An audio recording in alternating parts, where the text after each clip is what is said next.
Alright, hi everyone. As you can see, we are back outside tonight. It's a beautiful night. It's windy and it's cool. Just a nice fall night. As you can see, not much from the garden has changed except for I added more soil from the garden back here and I cleaned up the walkway a little bit so I could see how it's going to end up.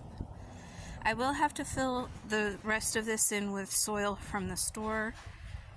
I didn't have enough to fill it from the beds that I had, but I had it at like almost enough, which is great. I am going to fill like up to the top of the boards as much as I possibly can, and that's just to make sure that the whole structure stays stabilized too. The soil will help that as well.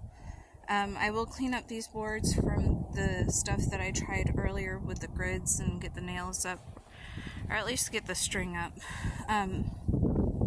But yeah, this is how it's looking. And here's another thing that I wanted to show y'all that's very beneficial to have in your garden. I had this in my garden last year, and actually I dropped the rocks that were in there, but I will fill that up with rocks. As you can see, this one was already filled up with beads. And these are for bees. They are for honeybees that will come to the garden and drink water in the summer.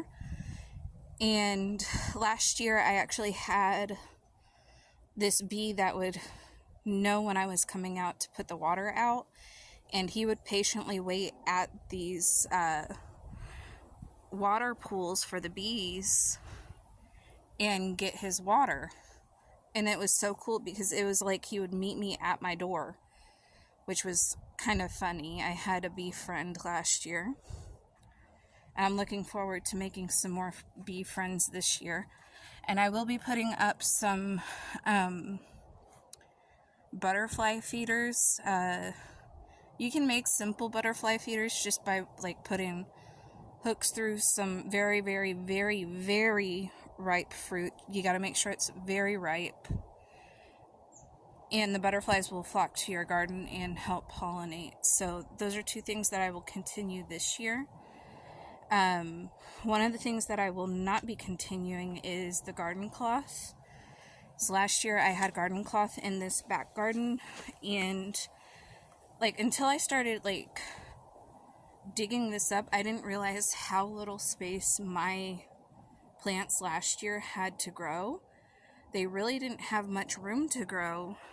They had like maybe an inch deep of soil to grow in, and now I'm realizing that was probably the issue as far as the root rot went and everything. Like there wasn't enough space. So I learned from last year. I'm doing better this year, and hopefully things will work out to where I can feed myself, my fiance, probably my sister, my brother, my mom, maybe a few people in our community. But yeah, that's my hope for this garden.